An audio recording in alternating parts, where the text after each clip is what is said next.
Olá, amigos. Estamos aqui de retorno com grata satisfação para darmos continuidade ao estudo da obra Paulo e Estevão, pelo Espírito Emmanuel. Nós estamos já no capítulo 3º da primeira parte, em Jerusalém, e esse é o segundo vídeo desse capítulo. Nós abordaremos esse capítulo em 4 vídeos. Bom, nós devemos nos lembrar do capítulo anterior que Sérgio Paulo, na caravana, na galera da excursão em que Gesiel estava, tinha dado ordem ao feitor, né, e ao comandante para que Gesiel fosse deixado do porto de Jope. Essa embarcação ia passar pelo porto de Jope.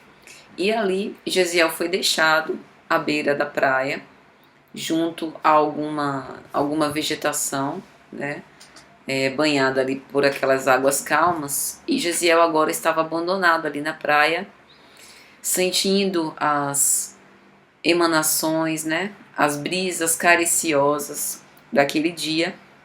Estava premido por dores gerais, sentindo o abatimento pela moléstia que começava a se desenvolver no seu corpo, quando de madrugada ele acordou sobressaltado por mãos desconhecidas que lhe tateavam os bolsos.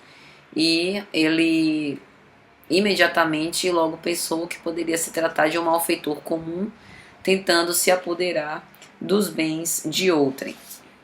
E quando ele se move, né, nessa reação, o malfeitor, que na verdade é Irineu de Crotona, coloca a mão sobre uma arma que ele carregava na região da sua cintura, e Gesiel suplica que não o mate. E então Emmanuel vai narrar que Gesiel coloca a mão na algibeira, no seu bolso interior da túnica, retira o saquinho com aqueles bens, né, com aquelas moedas que Sérgio Paulo houvera lhe dado para as primeiras necessidades, e dá tudo que tem a este malfeitor. Então Emmanuel vai dizer: tudo entregou ao desconhecido, cujos olhos fulguravam de cobiça e prazer.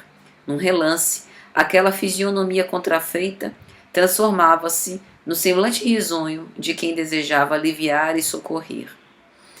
Veja o comprazimento por paixões mais baixas, como a cupidez, a cobiça. E aí ele falou de uma forma irônica, né? Nossa, como é generoso. E aí Gesiel refutou falando: o dinheiro é sempre bom, quando com ele podemos adquirir a simpatia ou a misericórdia dos homens. Então, Emmanuel diz que o malfeitor não podia alcançar a sublimidade dessas palavras, né? O cunho filosófico, como se estivesse tentando fazer aquele malfeitor refletir sobre que bens ele estava aquinhoando na sua vida, né? À custa de até atentar contra a vida de um irmão, de um próximo, só pela cupidez, só pela cobiça de ter o bem material. Realmente este é o melhor valor, né, perante os olhos de Deus. E aí Gesiel inicia um colóquio com aquele homem, pedindo que, pela misericórdia, que ele pudesse indicar algum lugar onde Gesiel pudesse se albergar de uma forma fraterna, caritativa, né? Alguém pudesse oferecer a caridade de um asilo. E é interessante que Irineu vai dizer assim: a verdade é que para a prática do mal todos estão prontos, mas para fazer o bem. E aí eu fiquei pensando em relação a essa fala, né? Porque a gente fala do que está cheio no nosso coração. Observe que algumas pessoas, em relação à violência que pulula na nossa sociedade odierna, dizem: o mundo está perdido, a saída é botar fogo em tudo, porque a degradação é geral, a degradação moral. Mas algumas pessoas vêm com esperança. Não, eu tenho visto a violência se proliferar, mas eu acredito que a regeneração está vindo. Observe que para uma mesma situação que é neutra, nós podemos ter duas interpretações diferentes, uma pessimista e outra otimista. E isso revela mais sobre nós do que sobre a situação. Isso é interessante, a própria psicologia explica isso. E aí, pensando e se concentrando um pouco mais, Irineu diz: agora me lembro, conheço sim, conheço umas pessoas que vos podem auxiliar, são os homens do caminho. E por isso nós escolhemos estudar junto com Paulo e Estevão Atos dos Apóstolos, porque vocês devem se recordar que em alguns capítulos anteriores, em alguns vídeos anteriores, nós falamos sobre a primeira comunidade cristã, a formação após a ascensão de Jesus, sob incumbência, né, sob responsabilidade de Simão Pedro, da primeira organização cristã, que era a Casa do Caminho. Então a Casa do Caminho, como essa egrégora de espíritos que se uniam ao redor de um ideal cristão fraterno e que ajudavam todas as pessoas que acorriam ali, não apenas através das discussões da ética moral do Cristo, as preleções doutrinárias, mas sobretudo através do serviço de assistência. Então todas as pessoas que eram leprosos, que eram loucos, que os órfãos, que ninguém queria, acorriam à Casa do Caminho para receber tratamento. Aqui no caso sitiada em Jerusalém. E aí ele chegou, né, foi levado por Irineu até a Casa do Caminho, nesse caso ainda naquela região de Jope. E aí quem atende é Efraim. E aí mais tarde Efraim vai levar ele até Jerusalém, onde era a Casa do Caminho de Simão Pedro. E aí Efraim o recebe, né? De onde vens, meu irmão? E aí Emmanuel vai narrar que Estevão se admira, Gesiel ainda. Gesiel se admira daquela forma amorosa com que é recebido.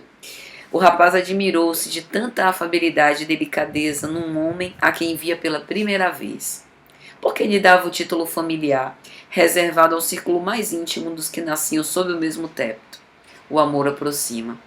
E como nós consideramos que o outro é o nosso irmão perante o amor divino, Gesiel não estava acostumado com esse tipo, embora ele sentisse o amor pujante, mas não era esse comportamento que se tinha, por exemplo, em Corinto. Então ele começa a se identificar com isso. E aí Efraim o recebe e diz, né, que não é o primeiro doente da Cefalônia que chega até o local, que inclusive conhecendo a gravidade do caso, ele pretende levá-la a Jerusalém. E aí Irineu intervém, mas Jerusalém é longe, ele pode não sobreviver à viagem.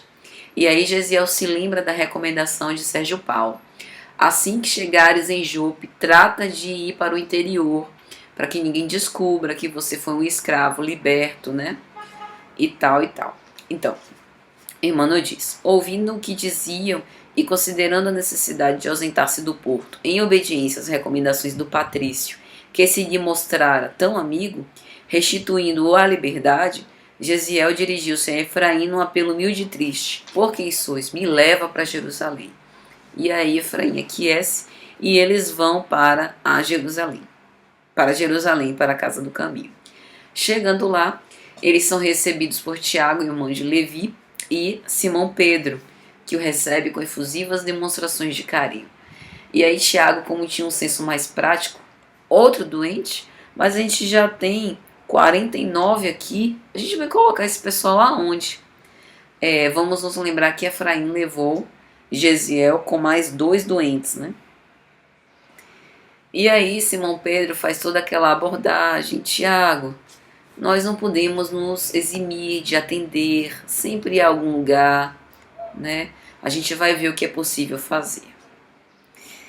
E aí Emmanuel faz uma consideração importante, elogiosa em relação a Simão Pedro e bastante justa. Os filósofos do mundo sempre pontificaram de cátedras confortáveis, mas nunca desceram ao plano de ação pessoal, ao lado dos mais infortunados da sorte. Jesus renovara, com exemplos divinos, todo o sistema de pregação da virtude. Chamando a si os aflitos e os enfermos, inaugurara no mundo a fórmula da verdadeira benemerência social. Hoje, sem tecer nenhuma crítica, mas só fazendo uma constatação, nós vemos diversos serviços de assistência social. A verdadeira benemerência social, conforme apregoada pelo Cristo, é aquela que eu trato de dignificar o indivíduo. Então eu posso, por exemplo, distribuir cestas básicas e alimentar uma família durante 20 anos. É muito digno, porque eu terei dado uma contribuição para que a família tenha as necessidades físicas atendidas. Mas eu trabalhei para dignificar aquele indivíduo? Não necessariamente.